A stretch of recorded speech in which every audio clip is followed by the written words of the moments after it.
Okay, let's dive into the archive. We have an extraordinary collection of source material today. It all details the experiences of an American ambulance driver, and he's serving on the Italian front during, well, the darkest years of the First World War. Right. So our mission here is to really excavate the raw grit, the almost unbelievably dark humor, and this profound personal crisis that happens when, institutional loyalty just completely collapses. It forces a person to seek refuge in just one thing, in love. Exactly. I mean, this deep dive is fundamentally a journey into a kind of existential collapse. We are tracking a protagonist who is trying desperately to build a personal life. A life rooted in something real. Yeah, loyalty, love, just as the entire structure that's supposed to give him his identity, military, moral, even national, is just disintegrating into chaos around him. So it's a search for individual meaning. A relentless one, yeah. It happens when all that collective meaning is, proven to be totally bankrupt. And we really want to be clear. We're not just, summarizing a plot here. Yeah. No, not at all. We're dissecting the specific, almost clinical details and the surprising ironies that make this whole narrative feel so immediate. It's like a blueprint for surviving trauma and institutional failure that I think speaks directly to you today. It's the texture. It's the texture. That's the word. Yeah. We want to show you the texture of this specific war experience, which is, it's far more complex than just a simple story of heroism or escape. And we have some incredibly nuanced nuggets to share with you. We're going to be analyzing everything from, the relentlessly cynical banter of these Italian officers. Oh, it's brutal. Who are frankly more concerned with insulting their own priest than they are with defeating the Austrians, all the way to the, almost grotesque, intimate horror of being soaked in a dead man's blood during an evacuation. And we're also going to spend a good amount of time on how a simple bureaucratic accusation, just paperwork, can undo months of physical recovery. Which leads to that desperate late-night row across Lake Maggiore and then, well, the final unavoidable confrontation with just random tragedy. That's the roadmap. So let's jump right into the environment that breeds this specific kind of cynicism. Part 1, the setting and the cynical humor of the front. Okay, so the sources open with this immediate, really powerful environmental statement. We start in a dusty village. It's late summer, maybe early fall, and we're looking toward the mountains where all the fighting is happening. Right. But the setting itself is already corrupted, profoundly. Absolutely. When he first describes the riverbed, he notes it's full of pebbles and boulders, dry and white in the sun. Not exactly picturesque, Italy. Not at all. It's arid, it's parched. You have to ask what makes it so dry and white. And the answer is the dust. The sheer relentless movement of military traffic, troops marching, supply wagons, ambulances, it just raises so much dust that it covers everything. And that dust, it's a brilliant, really subtle metaphor for the war's destructive presence. It is so pervasive that it actually changes the local ecology. It really does. The sources specifically note that the dust powdered the leaves of the trees, which forced them to fall early that year. The sheer scale of the military effort is literally overriding nature's own cycle. The war is causing the seasons to skip ahead. It's this unnatural state of degradation before the real fighting even starts. And if you look up at the mountain, this degradation is even more visible. A previously green oak forest is now just stumps and broken trunks and ground torn up. The destruction is just profound, and it's visible everywhere. Before the snow even falls, the land is already ruined. Yeah. And when the snow does finally come, it's not presented as this, cleansing, restorative force. It just, it covers the torn ground and the stumps. It's a facade. It's a beautiful but completely deceptive facade of purity over this inherent ruin. And that barren setting, this idea that the landscape is already destroyed, it just perfectly mirrors the emotional and moral state of the men who were serving there. And nowhere is that moral state clearer than inside the mess hall. That place really acts as a microcosm of the war's complete moral collapse. Oh, absolutely. The dynamic in that mess hall is defined by this ritualistic, aggressive cynicism. The protagonist, he's an American serving in an Italian unit, and he's surrounded by officers whose primary coping mechanism is this dark, repetitive humor. And it's aimed squarely at the one figure of traditional morality in the room. The priest. Exactly. The relentless joke, and it's repeated mostly by the captain, is famously crude. He says, "Priest every night 5 against 1." And he does this vulgar gesture with it. And it's a joke about women, about sex, and the captain makes sure the priest knows he's being defined by his celibacy and, his perceived isolation. But it's the repetition that makes it so significant. That's the key. The source notes that the priest accepted it as a joke, but the relentless nature of the mockery, it's a necessary assertion of the officer's worldview. I mean, wartime existence has stripped away normal morality, leaving behind these base appetites and a crude, exaggerated definition of masculinity. So by constantly attacking the priest, they validate their own moral compromises. They're actively rejecting any source of idealism. Because they know idealism can't survive the front. And this psychological defense, it extends beyond just the priest and goes directly into high politics. I'm thinking of the major who is, outspokenly atheist. Yes. He just casually claims that the Pope secretly wants the Austrians to win because he loves Franz Joseph. And that detail is so crucial for understanding the state of Italy in World War I. I mean, this is a country that had only recently unified. The relationship between the secular state and the powerful Catholic Church was, well, it was deeply complex, often antagonistic. So the major's claim is just a deep lack of faith in all institutions. All of them. The church, the state, the moral cause of the war itself.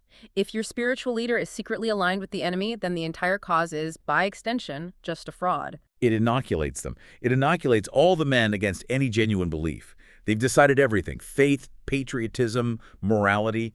It's all a sham. And they just use humor to manage the nihilism. And that cynicism about service flows directly into their view of the military hierarchy itself. We see this with that dark little game the captain plays. The finger game. The finger game. Right. It's such a bitter satire on rank and survival. The captain describes how you go away on leave as a sottotenente, a sub-lieutenant. Well, what is the thumb? The thumb.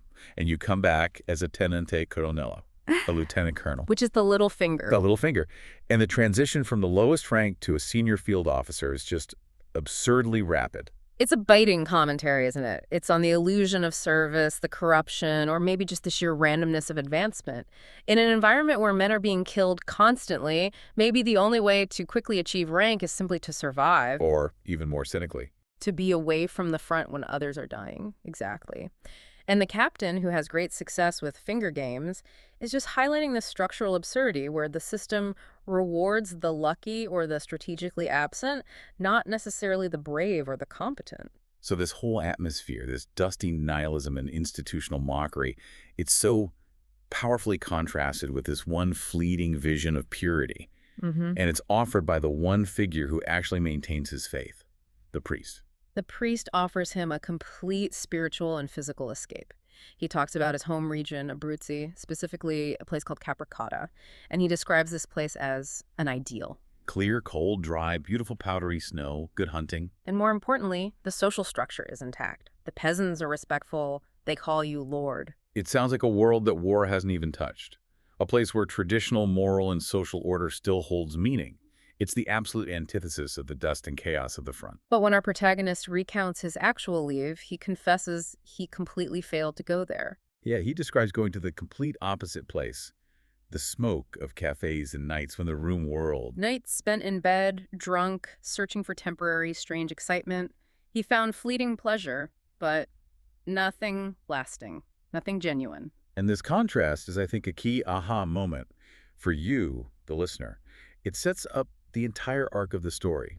The narrative immediately establishes this foundational tension between the ideal life, clean, natural, traditional morality, the Abruzzi, and the messy, chaotic reality of wartime escapism in the cafes. And he's deeply aware of this failure, which is what makes him such a compelling, conflicted character. He recognizes the priest's ideal was what he wanted, but he was, psychologically incapable of choosing it. He admits it.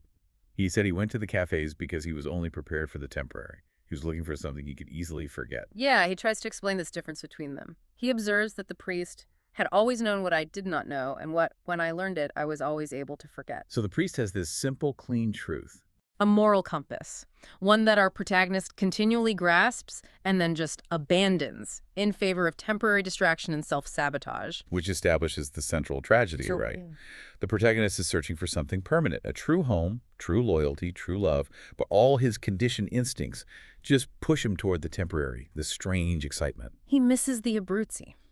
And that inability to choose the pure path It just foreshadows the temporary nature of his later sanctuary with Catherine. And that failure to find lasting peace on leave immediately thrusts him back into the chaos of the front, which, well, it quickly leads to a violent physical encounter with the war.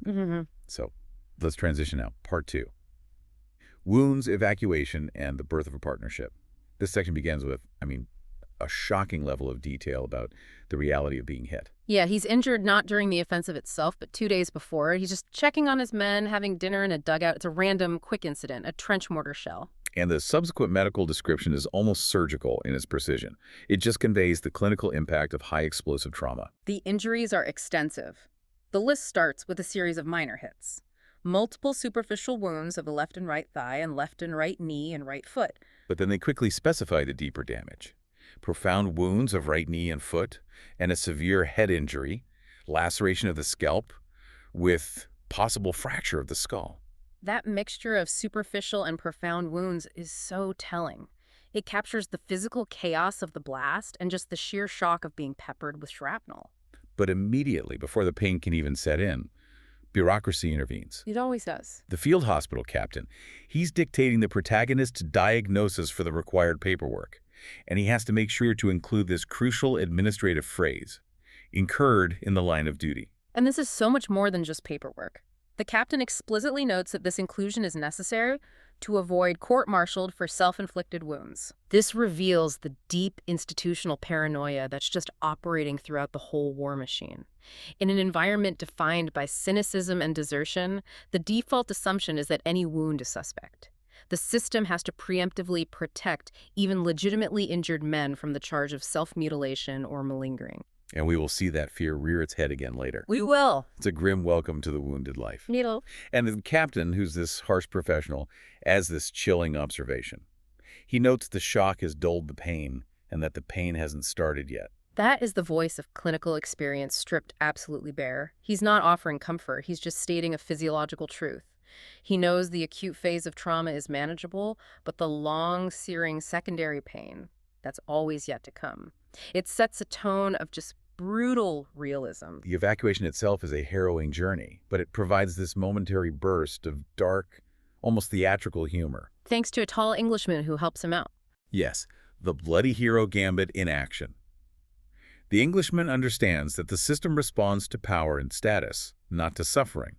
So he uses this wild cinematic exaggeration to ensure the wounded American gets priority care. Shouting that he's the legitimate son of President Wilson. And the only son of the American ambassador. And when our protagonist tries to offer a more modest, truthful assessment of himself. The Englishman just snaps, "Don't be a bloody hero." The irony is perfect. The only way to receive heroic treatment is to actively lie and inflate your status. Authenticity fails.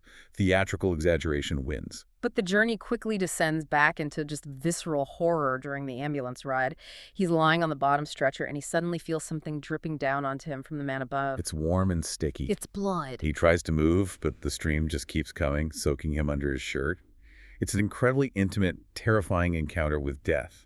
You are literally covered in the bodily fluids of a man you don't even know. And when the hemorrhage finally slows and the canvas above settles, he shouts back to the driver, "How is he?" And the driver's response is delivered with such cold indifference. It just highlights the routinization of death. He's dead, I think. He's dead, I think. It's a moment of random, clinical, and completely unceremonious mortality, all encapsulated in those two simple words. And after this, he is eventually introduced to Catherine Barkley, a British VAD nurse. And their partnership begins on deeply unpredictable, even violent terms. Catherine's story is crucial here. She's Scottish, serving as a voluntary aid detachment nurse, a civilian volunteer. Often less trained than the professional nurses and just thrust into the chaos. And her trauma is personal and profound. She recently lost her fiancé, who was blown him all to bits. She confesses to the protagonist that she felt this tremendous guilt because she couldn't all go on while she was waiting for their marriage. The strain of the anticipation, the waiting, it just proved too much for her emotional stability. So now she's emotionally fractured, just seeking a way to cope with the loss and the guilt. So when our protagonist first meets her, and, in typical military fashion, tries to make a casual, flirtatious move, he tries to kiss her, she responds with a violent, instantaneous reaction. She slaps him. Hard. Brings tears to his eyes from the physical shock. But she immediately regrets it, apologizing that she just couldn't stand the nurse's evening off aspect of it. Her erratic behavior just reveals her core conflict. She is seeking something real, something authentic, and his attempt at this casual wartime romance felt like just another predictable role she was expected to play. But she desperately wants to shatter the artifice. And immediately tells him, "We're going to have a strange life." She knows what they are embarking on is not standard romance. And their introduction brings up another layer of fractured loyalty, this time a cultural one. Right, that minor interaction between Rinaldi and Catherine's friend, Miss Ferguson, who's also Scotch. Rinaldi, completely misreading the dynamic, claims that Scotland is England. And Miss Ferguson, with this quiet defiance, she replies in French, "Pas encore." Not yet. It's a small, perfect detail. Even among close allies serving side by side in a war for national unity, these internal national and cultural resentments run so deep. Ferguson is not too well in love with England, which just adds one more layer of distress to this already crumbling world. It reinforces the theme. Everything is fractured: national purpose, religion, hierarchy, even cultural solidarity. It's all under strain. And the only path forward, as he and Catherine see it, is a private, deeply insulated bond. And that isolated bond is quickly tested by bureaucracy as he enters Part 3. Convalescence and the battle against bureaucracy. He's taken to the American hospital in Milan. The irony of his arrival is just striking. He is the hospital's very first patient. Which means the staff is entirely unprepared. The main doctor is conveniently away at Lake Como, a popular vacation resort. And the physical space itself is strangely imposing. It's this large villa built by Germans before the war, another layer of irony in Allied Italy. The interior features these uniformly classical marble busts that he notes look precisely like a cemetery. An empty, echoing, and slightly morbid place that's supposed to be for healing. Yeah. And while he's confined to this strange, cemetery-like villa, Rinaldi comes to visit. And his enthusiasm for the injuries is almost grotesque. He's thrilled. Rinaldi guarantees he'll receive a silver medal for the wounds and promises to write up the case, the detailed medical procedures, and send them to the Lancet. He's excited not just for his friend, but for the surgical opportunity. He proudly details his own advancements, saying he learns to do things smoother and better every day. And he confesses that all he ever thinks about is operating. He sees the war not as a tragedy, but as this boundless, unprecedented laboratory for surgical training. And that excitement quickly sets the stage for the crucial decision point in his recovery, the great surgeon debate. The three initial doctors, including a conservative first captain, they recommend the cautious approach. Leave the shell fragments in the knee and let the wounds insist. Basically form a protective capsule around the foreign matter for 6 months before even attempting surgery. And his immediate reaction is just pure mess hall cynicism applied to medicine. He says, "I don't want my leg fooled with by a first captain. If he was any good, he would not be a first captain." The rank itself, first captain, immediately signals incompetence or, at best, professional mediocrity in his jaded worldview. He demands a major or higher. And fortunately, a true expert does arrive, Dr. Valentini.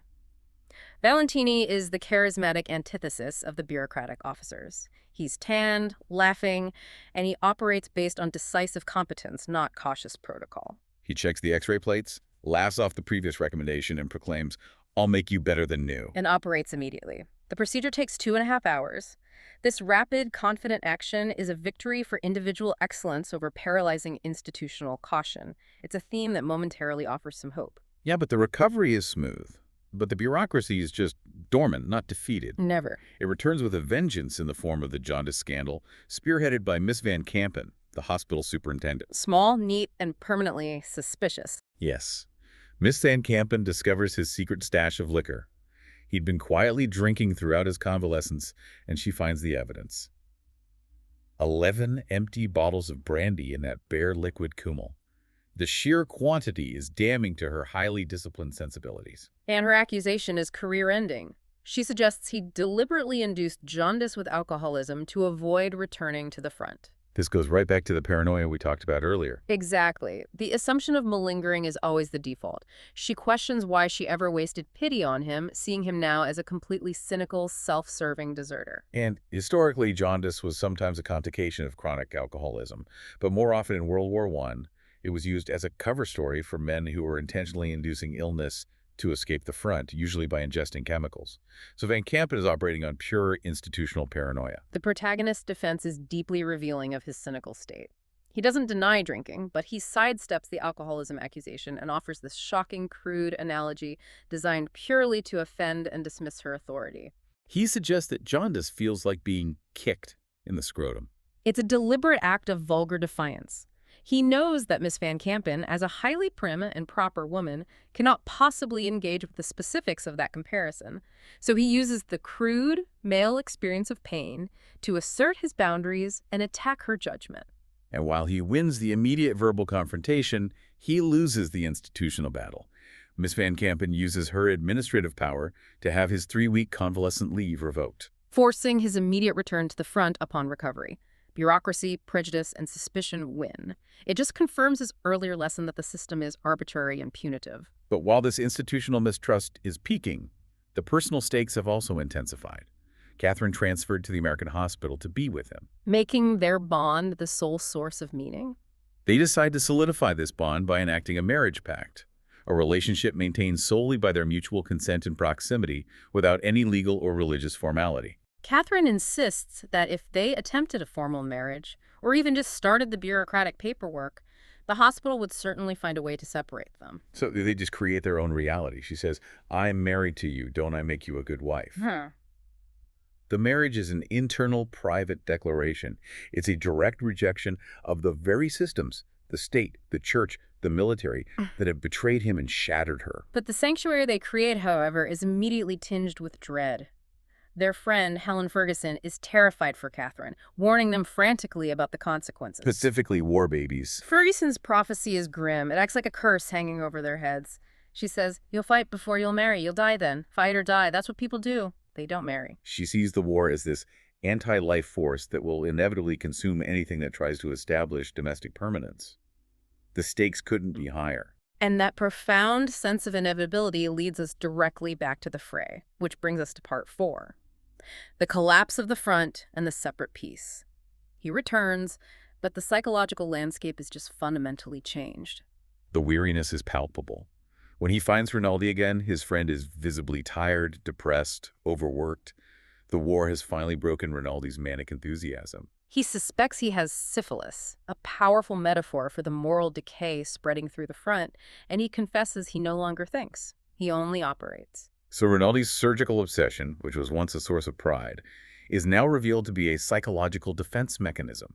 He has retreated entirely into the immediate physical act of cutting flesh to avoid confronting the moral horror of the war itself. The prophetic atmosphere continues. The major, who was previously cynical and witty, is now just fatalistic. He just states next year will be worse. But the priest, surprisingly, offers a different prediction. He feels the war will be over soon, and he cites the sudden gentleness he sees in many of the officers. This gentleness, though, it isn't moral restoration, it's exhaustion. The protagonist observes that the peasant soldiers are defeated from the start. They were unwillingly dragged from their farms into a cause they never understood or believed in. Their gentleness is the quiet surrender of men who realize they have no agency. And then the institutional structure that barely held them all together finally shatters. The Great Retreat, historically known as Caporetto. The news is catastrophic. The Germans and Austrians had broken through in the north, creating a massive breach. But the initial response isn't a chaotic rout. It's something far more depressing. The sources describe the retreat as orderly, wet, and sullen. A slow-moving, agonizingly crowded column of military vehicles interspersed with civilian peasant carts. And this mixing of military and civilian life, it just underscores the war's intrusion into every single sphere. The peasants are evacuating their most prized possessions, things that symbolize domestic comfort. Mirrors, sewing machines, chickens. The protagonist and his drivers, they pick up 2 young, terrified peasant girls, sisters, both confirmed virgins, whom Imo, one of the drivers, lets ride in his ambulance car. Their innocence and vulnerability just heightens the dramatic tension. They act as a symbol of the purity that he's trying to protect. But the orderly retreat quickly descends into absolute chaos, and is driven not by the enemy, but by internal Italian breakdown. This begins when the column stalls. It's completely jammed. So he, exercising his authority, orders 2 sergeants to cut brush to help move the cars. They refuse. They claim he's not their officer, and they have the right to continue walking. They choose self-preservation over duty. And in a shocking moment of internal military discipline just giving way to personal fury and despair, he shoots one of the sergeants. It's a moment of cold, immediate violence. It establishes that his moral compass is failing under the stress. And this act of fratricide is immediately followed by more institutional bloodletting. Soon after, Imo, the driver who took in the innocent girls, he's killed. And he's shot not by the advancing enemy, but by Italian battle police, the rear guard. These police are indiscriminately shooting officers and men to restore order, or, more likely, to prevent mass desertion. The battle police embodies the military machine just consuming itself. He witnesses the sheer brutality of these executions at the Tagliamento Bridge.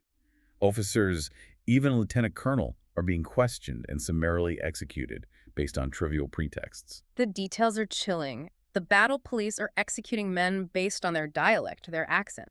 They're questioning their loyalty based on the way they speak Italian. This is absolute arbitrary institutional terror. And he realizes he's in more danger from his own side than from the Austrians. To escape capture and certain execution, he jumps into the Tagliamento River. It's high and swift from the melted snow water, a brutal, cold escape that nearly kills him. And lying concealed in the hay of a barn afterward, having survived the river and the battle police, he experiences the narrative's central aha moment. This profound realization that he has no more obligation to the institution that just tried to kill him. He has made a separate peace. He is now out of it. And he tries to frame his desertion using this striking, almost cynical commercial analogy. His duty is gone, like a floor walker losing his stock in a fire with no insurance. The contract between him and the army is terminated because the army violated its terms by attempting his execution. Loyalty, in his view, is transactional. And since the transaction failed, he's free. This shift is a full declaration of his nihilism. He jettisons all collective identity, nation, duty, rank in favor of a purely individual existence. And the danger of this decision is immediately reinforced by the Milan wine shop proprietor, who offers him sanctuary and civilian clothes, warning him that his uniform coat shows very plainly where the stars have been cut away. That physical act of cutting the stars off his uniform is the final, undeniable, symbolic act of that separate peace. He's now a civilian, but he's a fugitive, and his journey to find his private sanctuary has to begin immediately. This brings us to Part 5, Sanctuary in Switzerland and the Final Reality.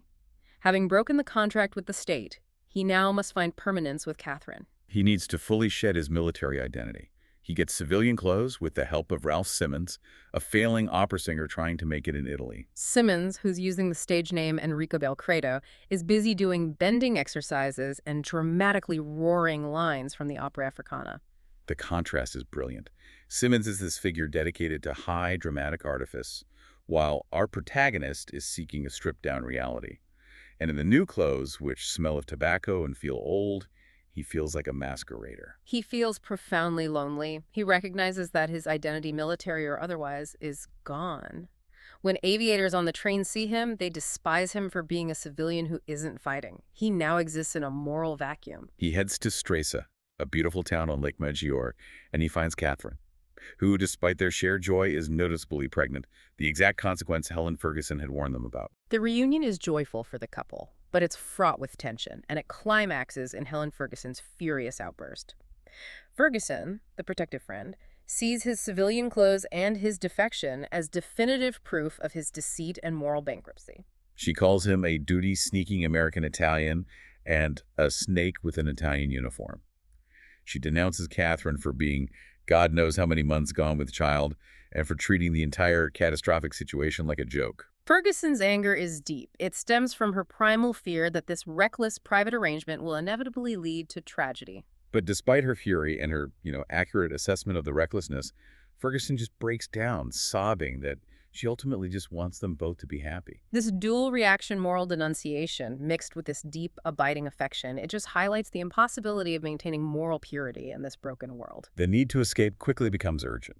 Count Greffy, a 94-year-old former diplomat and wise patron, he enters the picture, offering this old-world wisdom. He calls the war stupid, and he immediately advises him to go to Switzerland to avoid the inevitable arrest. Greffy represents a kind of detached aristocratic judgment, a moral rejection of the war that confirms his own separate peace. He's the last warning they receive before taking that final physical leap toward freedom. And the final act of desertion is made possible by Emilio, the barman at the hotel, who aids the two fugitives. And this recurring motif of ordinary citizens, the wine shop owner, the barman helping the deserter, it just underscores the community's lack of faith in the state. Emilio arranges the logistics. He packs their bags and provides a critical provision kit for the journey. Sandwiches, brandy, wine. He provides the boat they need for that all-night, agonizing crossing of Lake Maggiore. The journey itself is a desperate physical penance for their freedom.